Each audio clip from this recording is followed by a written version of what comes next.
बिस्मिल्लाहिर्रहमानिर्रहीम अस्सलामुअलैकुम। आप फेसबुक और यूट्यूब चैनल देख रहे हो। मेरा नाम है अब्दुल रहमान। नाज़रीन, आज 25 दिसंबर है। कायद-ए-आज़म का यौम पैदाइश है और कायद-ए-आज़म ने पाकिस्तान जो है वो बनाया। और इसके बाद अगर वो कुछ साल और ज़िंदा रह जाते, कोई 10-20 साल और अल्लाह उनको लंबी उम्र देता, तो शायद आज पाकिस्तान के ये हालात ना होते। एक दफ़ा उस टाइम जो है पाकिस्तानी अवाम ने और मुसलमानों ने जो है पाकिस्तान के लिए कुर्बानियाँ दी, और हमारे आबाओ-अजदाद ने ये सोचकर कुर्बानियाँ दी थी कि हमारी जो नस्लें हैं वो एक आज़ाद मुल्क में रहेंगी।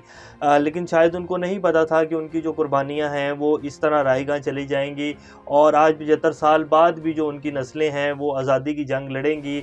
और इस टाइम जो पाकिस्तान में चल रहा है वो किसी से ढका-छुपा नहीं है। कुछ लोग जो हैं वो बोल रहे हैं, कुछ लोग जो हैं वो एक फंडेड बयानियाँ लेकर बैठे हुए हैं टीवी के ऊपर और वो बोल रहे हैं, और जो कुछ सच बोल रहे हैं उनको चुप करवाने की कोशिशें की जा रही हैं। उनके साथ जो है बेईमाना सलूक किया जा रहा है, और जितना बुरा किया जा सकता है उन लोगों के साथ किया जा रहा है। आप सब लोगों के सामने इमरान रियाज खान, साबिर शाकिर, जितने वो सहाफ़ी और जितने वो लोग जिन्होंने पिछले 7-8 माह में जो कुछ पाकिस्तान में हुआ उसको बेनकाब किया, तो उनके साथ किस तरह का रवैया बरता गया है। आज़म सवाती को आप उठा के देख लें, उनके साथ किस तरह का रवैया जो है वो बढ़ता जा रहा है। उनकी ज़मानतें नहीं हो पा रही, और एक तरफ जो 4-4, 5-5 साल से मफरूर मुलजिम थे जिन्होंने अरबों रुपए की मनी लॉन्ड्रिंग की, उनकी बाहर बैठे ही जो है वो फांसी ज़मानतें मंजूर हो जाती हैं। और फिर जिस तरह चीफ सेक्रेटरी पंजाब के साथ जो है वो रात को साइन करवाए गए, कौन था मुझे नहीं पता, लेकिन किसके पास इतनी पावर थी कि पंजाब के चीफ सेक्रेटरी सबसे बड़ा ओहदा है ब्यूरोक्रेसी में, कोई छोटा मोटा स्केल नहीं है। उसको कौन बंदा जो है वो कमरे में बंद करके ऑर्डर इज़ ऑर्डर कह रहा है, कौन कर सकता है ऐसे। तो ये कुछ भी जो है वो इस टाइम ढका छुपा नहीं है। बस बात इतनी है कि अवाम भी जो है वो निकली हुई है सड़कों के ऊपर, और एक दिन लाजमी आएगा, यह हिसाब होगा और कोई भी बच नहीं पाएगा।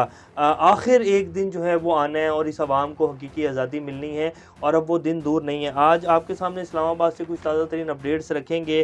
शेख रशीद साहब ने भी एक ट्वीट किया है पाकिस्तान की इस टाइम की सूरत हाल को। वो काफ़ी दिन से जो है खामोश थे, कुछ वो उम्रे के ऊपर भी गए हुए थे, और अब आकर जो है उन्होंने ताज़ा तरीन सूरत हाल के बारे में कुछ अपनी राय दी है, वो आपके सामने रखेंगे। शहबाज शरीफ साहब के हवाले से हमने जो कल आपके सामने उनकी एक जो चल रही थी उनको मंसूब किया जा रहा था जुमला, वो आज बाकायदा दुनिया न्यूज़ ने सोशल मीडिया के ऊपर उसको ट्वीट किया, वो भी आपके सामने रखेंगे। बिलावल भुट्टो साहब जो हैं वो अमेरिका से पाकिस्तान के लिए बहुत बड़ी एड लेके आ रहे हैं जी। वो कह रहे हैं कि अमेरिका जो है पाकिस्तान की मदद करने का ख्वाह है। वो क्या मदद करना चाहता है अमेरिका, वो भी आपके सामने रखेंगे। बलूचिस्तान में जी जो सिक्योरिटी की सूरत हाल है वो ठीक नहीं है। पिछले 96 घंटे से ज़ोब में एक ऑपरेशन चल रहा है जिसमें तकरीबन एक दहशतगर्द मारा गया है, और एक सिपाही जो है वो शहीद हो गया। पाकिस्तानी सिक्योरिटी फोर्सेस के जो जवान हैं उनमें से एक जवान शहीद हो गया और 2 के करीब जो हैं वो ज़ख्मी हैं। पाकिस्तान में इस टाइम सिक्योरिटी की सूरत हाल बिल्कुल भी ठीक नहीं है, और इसका फ़ायदा इंडिया भरपूर तरीके से उठा रहा है। पाकिस्तान में जो पिछले 8 माह में एक डिस्टेबलाइजेशन हुई है, जिस तरह की सूरत हाल बनी और जो इस टाइम पाकिस्तान की इकॉनमी का हाल है, उसकी वजह से इंडिया भरपूर फ़ायदा उठा रहा है। इमरान खान साहब क्या करने जा रहे हैं 28 दिसंबर के हवाले से, उन्होंने अपने जितने भी MNAs हैं, MPAs हैं, उनको ख़ास तौर पे MNAs जो हैं 128 उनको जो है KP हाउस में तलब कर लिया, और वहाँ वो वीडियो लिंक से ख़िताब भी करेंगे, और उसके बाद वो कौमी असम्बली में जा रहे हैं, स्पीकर साहब के सामने पेश होने जा रहे हैं, और उसके बाद वो क्या लाहे अमल इख्तियार करेंगे। सुप्रीम कोर्ट जैसे कि कह चुकी है कि जी अगर आप चाहेंगे तो हम आपके इस्तीफ़े 4 दिन में मंजूर करवा देंगे। तो जब इमरान खान साहब सुप्रीम कोर्ट जाएंगे तो सुप्रीम कोर्ट क्या अपने उस बात के ऊपर अमल दरामद करवाएगी, ये भी आपके सामने रखेंगे। परवेज़ इलाही साहब ने हसनैन दरेशे को जिस तरह कुछ दिन पहले सूबाई वज़ीर हैं वो PTI के, उनको जिस तरह डांट पिलाई और बाद में कहा कि जी मेरे सामने कोई नहीं बोल सकता, आज उनको कह दिया कि जी वो मेरे बेटे के जैसे हैं, मोनस इलाही के जैसे हैं। अभी इतना बड़ा शिफ्ट परवेज़ इलाही साहब में कहाँ से आ रहा है, और अब लाज़मी बात है एतमाद का वोट लेना है, तो MPAs पूरे होंगे तो एतमाद का वोट मिलेगा, तो अब इसलिए ये शिफ्ट आ रहा है। और उन्होंने क्या कहा है, पहले अगर आप लोगों ने चैनल को सब्सक्राइब नहीं किया तो रेड बटन को प्रेस कर लें और बेल आइकॉन को भी प्रेस कर लें, ताकि लेटेस्ट अपडेट्स आप लोगों को मिलती रहें, और ये जो हमारा ताल्लुक है ऐसे ही जुड़ा रहे। शहबाज शरीफ साहब से जी ये फ़िक्रा मंसूब किया जा रहा है कि होश के नाखुन लें, इमरान खान इक़्तिदार में वापस आया तो सिर्फ हम ही जेल में नहीं होंगे। अब शहबाज शरीफ साहब ये किसको समझाना चाह रहे हैं कि अगर वो इक़्तिदार में आ गया तो हम ही जेल में नहीं होंगे, और भी बहुत सारे लोग जो हैं वो आ जाएंगे फिर उसके नरगे में, और फिर कोई भी नहीं बच पाएगा। तो इसलिए इमरान खान को रोको, इसीलिए इलेक्शन नहीं हो रहे। इनको पता है कि इमरान खान अगर इलेक्शन हो जाते हैं 2-4 माह के अंदर, ये जितना भी है ये लॉलीपॉप दिए जा रहे हैं, और ये कोशिशें हैं कि किसी तरह हम इलेक्शन को टाल सकें।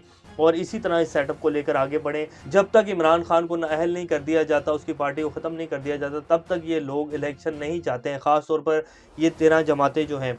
तो इसीलिए कह रहे हैं कि जी कुछ ख्याल करें, हम ही सिर्फ जो हैं वो पकड़े नहीं जाएंगे, फिर बहुत सारे लोग जो हैं वो पकड़े जाएंगे। इसके साथ उन्होंने ये भी मैसेज दे दिया कि होश के नाखून लें, अगर हम पकड़े गए तो फिर हम किसी को भी नहीं छोड़ेंगे, हम सबके नाम लेंगे। उनका कहने का मतलब ये भी है। शेख रशीद साहब ने जी ट्वीट किया, उन्होंने कहा तमाम नाअहल एक को नाअहल करने में लगे हुए हैं, जिसके अज़ाइम मनफी हैं वो नाकाम होंगे। इमरान खान के फैसलों को पज़ीराई मिलती है और पीडीएम को रसवाई मिलती है। बिलावल एफएटीएफ के इजलास से बाइकआउट कर गए थे और अब कहते हैं कि एफएटीएफ से पाकिस्तान को बिलावल ने निकलवाया। अदालत में केस गवर्नर के नोटिफिकेशन का था, असम्बली तोड़ने और जोड़ने का नहीं है। अदालत ने हाई कोर्ट ने फैसला दिया कि जी आप बयान हल्फी जमा करवाएं, तो उसके बाद हम जो गवर्नर का नोटिफिकेशन है वो मुअत्तल करेंगे। हालांकि नोटिफिकेशन का मामला था, आपको आइन और कानून के तहत नोटिफिकेशन का देखना था कि जी क्या गवर्नर साहब ये कर सकते हैं, फैसला नोटिफाई कर सकते हैं।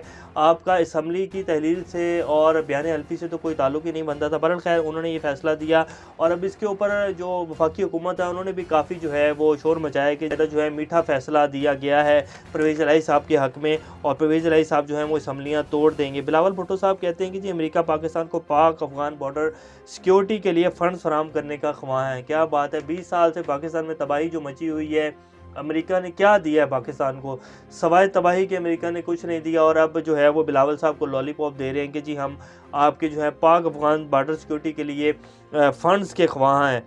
ये सूरत हाल है जी। बलूचिस्तान में ज़िला ज़ोब के इलाके संबाजा में सिक्योरिटी फोर्सेस के ऑपरेशन के दौरान अस्करियत पसंदों के साथ फायरिंग के तबादले में एक दहशतगर्द हलाक हुआ, जबकि एक सिपाही शहीद हो गया और 2 जो सिपाही हैं वो बेचारे ज़ख्मी हैं। ये ऑपरेशन ज़ोब में पिछले 96 घंटे से जो है वो चल रहा था और बलूचिस्तान का एक मकरान ग्रुप जो है उन्होंने भी टीटीपी ज्वाइन कर ली है जी।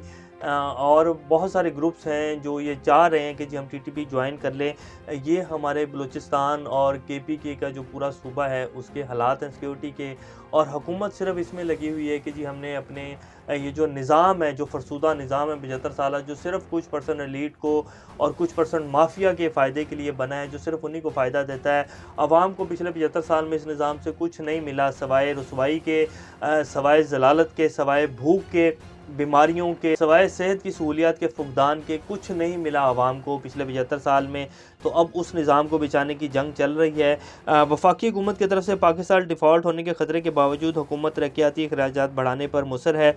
वज़ारत मनसूबाबंदी ने वज़ीर-ए-आज़म शहबाज शरीफ साहब की गवर्नमेंट से रब्ता कर ली है और उन्होंने कहा है कि जी 727 अरब रुपए के जो मालियत के कुछ प्रोजेक्ट्स हैं पब्लिक सेक्टर डेवलपमेंट के, उनके लिए जो है बजट हमें फ़राहम किया जाए। हालांकि पाकिस्तान जो है वो डिफ़ॉल्ट हो रहा है और ये जो सारा फ़ंड इस टाइम मंजूर करवाने की कोशिशें की जा रही हैं तरक्याती फ़ंड, ये इसलिए है क्योंकि पता है कि इलेक्शन तो होने हैं, 2 नहीं 4 नहीं 5-6 माह बाद इलेक्शन तो होने हैं। तो अभी से जो है अपने एमएनए एमपीएस को ये फ़ंड दिया जाएगा और वो अपने हलकों में लगाएंगे ताकि जो है उन्हें वोट मिल सकें। मुल्क वैसे जो है वो डिफ़ॉल्ट हो चुका है।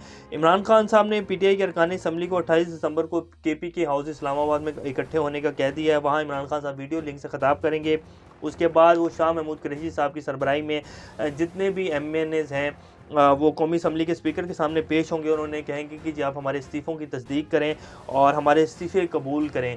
और उसके बाद जो है बाकायदा जो कानूनी माहिरीन हैं पीटीआई के, उन्होंने ये फैसला किया हुआ है कि जी हम वहाँ से जो है सुप्रीम कोर्ट जाएंगे और उसके बाद उन्हें कहेंगे जी स्पीकर साहब हमारे इस्तीफ़े कबूल नहीं करें, आप हमारे इस्तीफ़े कबूल करवाएं। हालांकि आप कह चुके हैं कि जब भी आप चाहेंगे आप फैसला कर लें, हम आपके इस्तीफ़े कबूल करवा देंगे।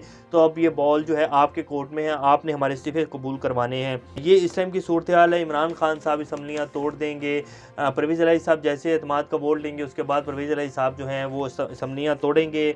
इधर से जो नेशनल असम्बली हैं उनके इस्तीफ़े कबूल किए जाएंगे और जो है मुल्क इलेक्शन की तरफ जाएगा। और पीडीएम की जो 14 जमातें हैं और इसके साथ साथ निज़ाम की पूरी ताकत 13 जमातों के साथ आ रहा है और वो ये चाह रहे हैं कि इमरान खान जो है उसको किसी न किसी तरीके से सारे इस निज़ाम से जो है गायब कर दिया जाए और इलेक्शन नहीं चाह रहे हैं जब तक इमरान खान नाअहल नहीं हो जाते हैं, जब तक इमरान खान हमारे साथ कोई डील नहीं कर लेते। इमरान खान साहब इस बात का वाज़िया इज़हार कर चुके हैं कि मैं इक़्तिदार की खातिर आवाम के हकूक़ और मोहब्बतों को जो है वो समझौता नहीं करूँगा और ऐसा नहीं होगा, समझौता नहीं हो सकता। अब देखते हैं क्या बनता है। आने वाले जो 4 से 5 दिन हैं वो बहुत अहम होने जा रहे हैं और इसमें बहुत सारे फ़ैसले हो जाएंगे। अभी तक के लिए इतना, अपना का ख्याल रखिएगा। अल्लाह हाफ़िज़।